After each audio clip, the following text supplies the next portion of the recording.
So hello, today I am going to discuss about electric vehicles and what India's approach should be in case of making progress to adopt more electric vehicles in our economy.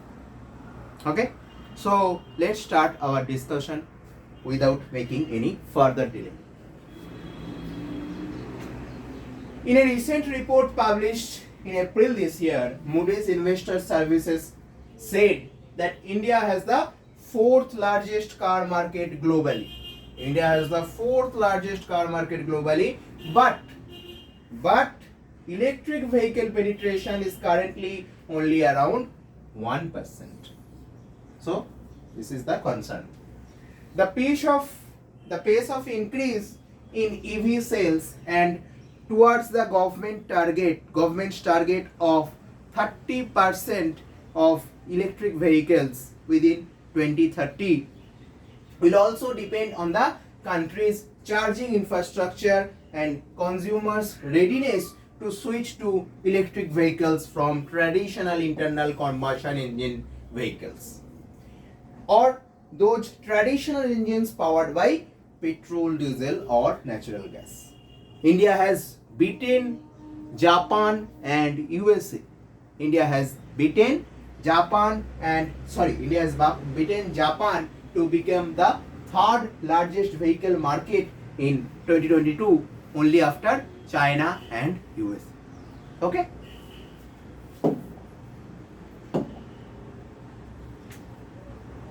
So, according to these Moody's investors, we expect various government incentives will drive an increase in electric vehicle penetration in India.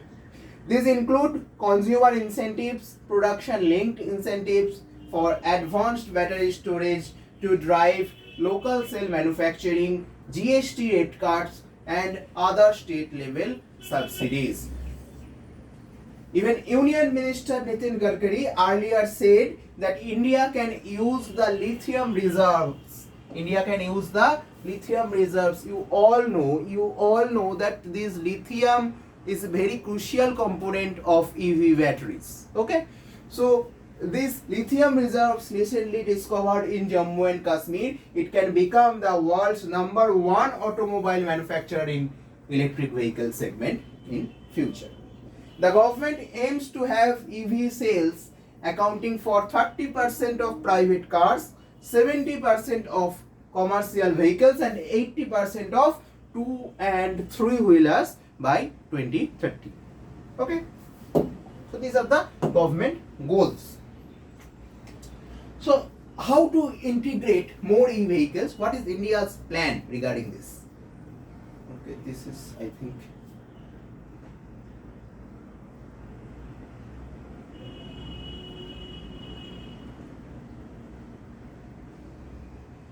so India's electric mobility plan is largely focused on battery electric vehicles, replacing internal combustion engine vehicles with lithium ion seen as the most viable battery option for now. The electric vehicles that qualify for a clear upfront tax incentive are the ones referred to as battery electric vehicles. The battery electric vehicles experience across markets from Norway to US and China shows that electric push works only if it is backed by the state by giving subsidies. The government waives the high taxes it imposes on the sales of non-electric cars, okay, or non-electric vehicles.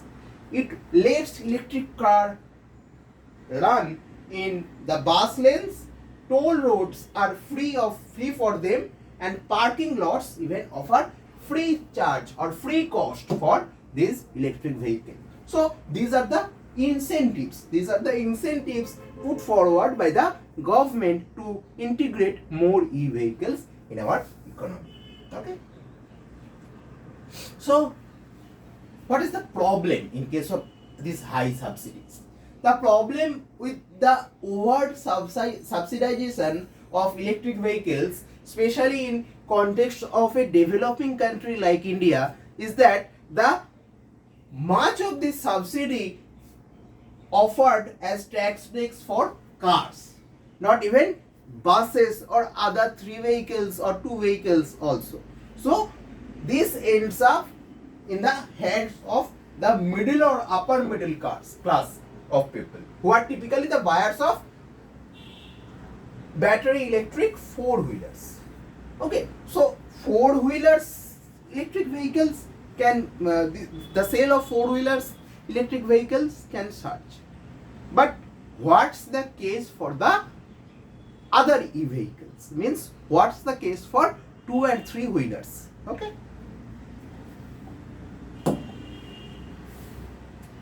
So these are the different types of electric vehicle.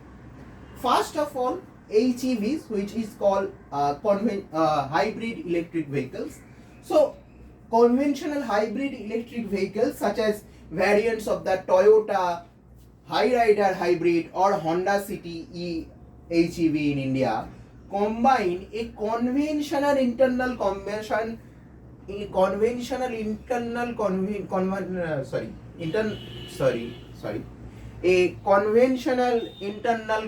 engine system with an electric propulsion system, resulting in hybrid drivetrain that substantially lowers the fuel usage. Means in this case the conventional IC is there, but the electric motor is used. So this is the hybrid case scenario. Okay. The onboard battery is a conventional hybrid is charged when the IC engine is powering the drivetrain. Next, plug-in hybrid vehicles such as Chevrolet Volt, those also have a hybrid drivetrain that uses both an internal combustion engine and electric power for motive power, backed by the rechargeable batteries that can be, in this case, plugged into power sources. Okay. Next, which we are discussing earlier, that battery electric vehicles. Vehicles like Tata Nexon in India or Nissan Leaf and Tesla Model S, they have no internal combustion engine or fuel tank as such. Okay, so they run on a fully electric drivetrain powered by these rechargeable batteries. So this is where we should focus, means we are focusing. Next is the fuel cell vehicles such as Toyota's Mirai and Honda's Clarity. Those use hydrogen to power an onboard electric motor. These fuel cell vehicles combine hydrogen and oxygen to produce electricity which runs the motor, and the only residue of this fuel cell is water. Okay, since they are powered entirely by electricity, fuel cell vehicles are considered as electric vehicles. But unlike the battery electric vehicles, their range and refueling process are comparable to conventional cars and trucks. Okay, so these are the types. These are the types of electric vehicles. Next, demands of charging network in a country. So a World Bank analysis found that investing in charging infrastructure is 4 to 7 times more effective in EV adoption than providing just upfront purchase subsidies, which is currently India's government is providing. Okay, Norway and China have seen faster EV adoption through sustained efforts at expanding the public charging infrastructure while also offering these purchase subsidies. Means they are implementing the both. Okay, so they are making progress in their charging infrastructure and also giving the upfront subsidies. China, the leader of the number of publicly available chargers, accounts for 85% of global fast chargers and 55% of slow chargers. In India, the number of electric vehicles had crossed 1 million by mid 2022 and will likely to grow 45 to 50 million by 2030. But only about 2000 public charging stations are currently operational in this country, which must be increased. Okay.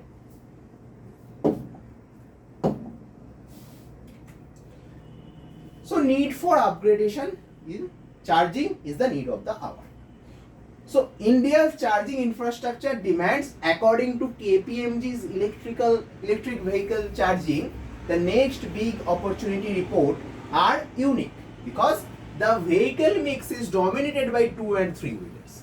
In case of India, so many numbers of 2 and 3 wheelers are present, okay, among all Indian vehicles.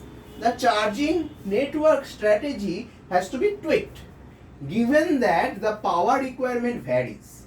2 watts and 3 watts have small low voltage batteries for which normal AC power charging is adequate, while 4 watts have varied battery size and uses different charging standards. Single phase AC chargers are suitable for cars with single phase onboard chargers, while 3 phase AC chargers are required for cars with large onboard charger. Buses, on the other hand, have large batteries and high power requirement, which makes DC fast charging the most suitable for these buses. Most electric 2 watt and 3 watt models in India are suited to slow charging. Okay, and battery swapping is emerging as an alternative for these cases where fast charging is required. So where fast charging is required, you can adopt the policy or you can adopt the path of battery swapping, means exchanging the battery, or the empty battery with a fully charged battery. Swap these 2 batteries. Okay. Next, so what are the electricity sources for charging? This also matters. In several countries that have pushed the electric vehicles, much of the electricities are generated from renewables. Okay, because we are focusing on the climatic aspects, we are focusing on the environment aspects. So we must consider this renewable sectors also. Norway has 99% hydroelectric power. In India, the grid is still fed largely by coal-field thermal plants, which are supplying the electricity even to our homes also. Okay, so unless the generation mix changes significantly, India would be using fossil fuel generation to power EVs. This is the problem. Okay, theoretically, at least this would mean reduced tailpipe emissions in the cities, but continuing pollution from the running of thermal plant. There is the advantage of substitution of oil imports though. So you can make your import cost lower, that's not an issue. But what about these emission standards? Okay.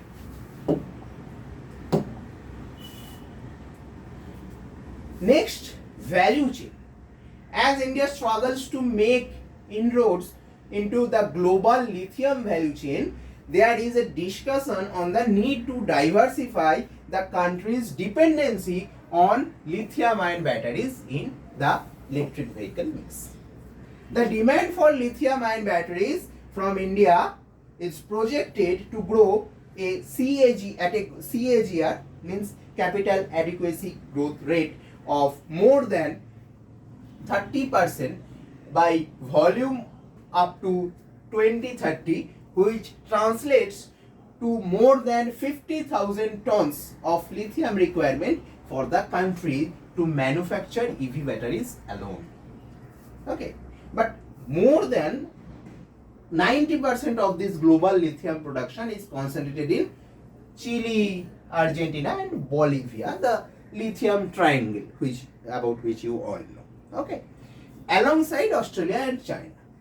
And other key inputs such as cobalt and nickel are mined from Congo, and Indonesia. India would therefore be almost entirely dependent on imports, mind it, from a small pool of countries to cater its demand. Next, look at the China stand. China is miles ahead of the rest of the world in case of electric vehicle. Okay, with a strong base in the entire sourcing chain and with industry leaders such as battery makers, CATL and BYD and car makers such as NIO, Li Auto and Xpeng Motors. In India, the two major objectives seems to be cut emission and reduce the costly fuel imports. Government officials argue that while upfront tax incentives may be limited to these battery electric vehicles like Tata Nexon, technologies such as hybrids get incentive under the flagship FAME subsidy scheme. What is the FAME subsidy scheme? Well, come to that. Okay. But vehicle manufacturers maintain that a technology agnostic approach that spells out the emission objectives that they have to meet, irrespective of technology, might be beneficial. So, what's the FAME? Faster adoption and manufacturing of hybrid and electric vehicles. And this is phase 2 of this scheme is launched in 2019 to boost the development of electric vehicles. This is important considering the efforts to combat climate change across the globe. The government of India has allocated a budget of rupees 10,000 crores for the second phase of this scheme. So, first phase was from 2019 to 2015 to 2022, and FAME phase 2 was launched in 2019 and completed by 2022. Got completed in 2022. So, what are the features of this scheme? What were the features? So, allocation of rupees 10,000 crores for a period of 3 years. I have already said this. Rupees 1,000 crores has been set aside for setting up charging stations for electric vehicles. It has given a proposal for providing one slow charging unit for every electric bus and one fast charging station for 10 electric buses. Okay. The central government will incentivize the purchase of approximately 5 lakh three-wheelers, 7,000 electric buses and 35,000 four-wheelers under this phase 2. Department of Heavy Industries under the Ministry of Heavy Industries and Public Enterprise is the monitoring authority of this scheme. So, incentives will be given to manufacturers are involved in the development of electric vehicles. Incentives will be given to manufacturers involved in development of lithium-ion batteries and electric motors. The center has directed states to frame policies and provide incentives to manufacturers and buyers. But amid this slowing growth of electric vehicles, the Ministry of Heavy Industries has stated that there has been no proposal for the FAME 3 scheme at present. Okay. Now, which are the new technologies which we can adopt? The hybrid technology, which I have earlier discussed.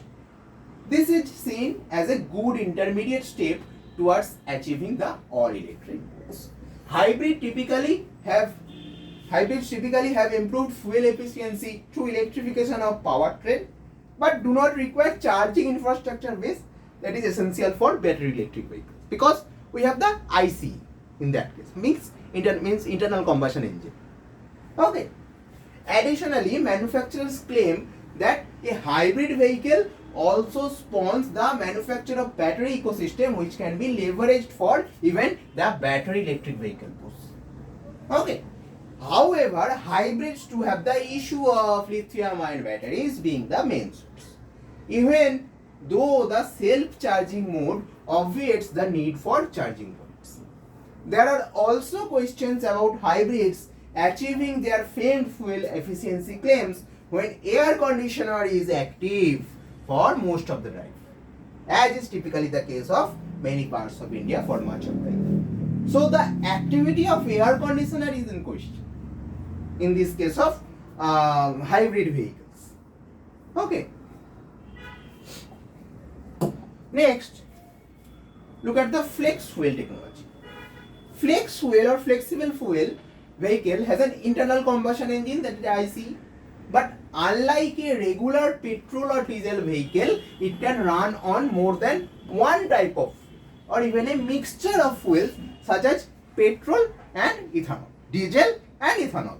Okay, a nationwide pilot that is currently underway, the pilot project that is currently underway aims to replicate the commercial deployment of this technology in other markets such as Brazil, Canada and the US. Okay, so this is one way forward, you can say, which you can adopt instead of battery electric vehicles. Next, FCEV and Hydrogen IC. So hydrogen fuel cell electric vehicles are practically of zero emissions, but major hurdle to their adoption has been lack of fueling station infrastructure, even though fuel cell cars refuel in a way that is similar to conventional cars. They cannot use the same station. Okay, so they cannot use the same station. That's the problem. Safety is also a concern because you are using the inflammable hydrogen. Okay, so hydrogen is pressurized and stored in a cryogenic tank. Okay, under high pressure. From there, it is fed to lower pressure cell and put through an electrochemical reaction to generate electricity. So you are taking risk with hydrogen in this case. Hydrogen internal combustion engine vehicles are similar to conventional internal combustion engine vehicles with a few tweaks to prepare them to run on hydrogen. So some little internal changes should be made. Okay, in case of internal combustion engine. Certain components of the engine like the fuel delivery system and spark plugs are modified or changed to enable the compatibility with the hydrogen instead of petrol or diesel. However, these vehicles are not zero emissions like the fuel cell electric vehicles. Okay. So the last one is the synthetic fuel. German manufacturer Force is developing a synthetic fuel that it says can make an internal combustion engine as clean as electric vehicle. Okay, so now we are looking at some fuel which can make the internal combustion engine as clean as an EV, because our need is to make a clean environment after all. Okay, or without any emission. So Porsche's e-fuel are made up from carbon dioxide and hydrogen and are produced using renewable energy. The fuel production is being tested in Chile. The idea is to make this usable in all petrol engine cars, rendering their use virtually carbon dioxide neutral and thereby give internal combustion engine cars a fresh lease of life. Incidentally, Formula 1, the car racing, will use synthetic fuel from 2026. So, this was my discussion regarding electric vehicles and India's pathway regarding this adoption of electric vehicles. Thank you for attending the session. Keep yourself mentally and physically fit. Thank you. Bye bye.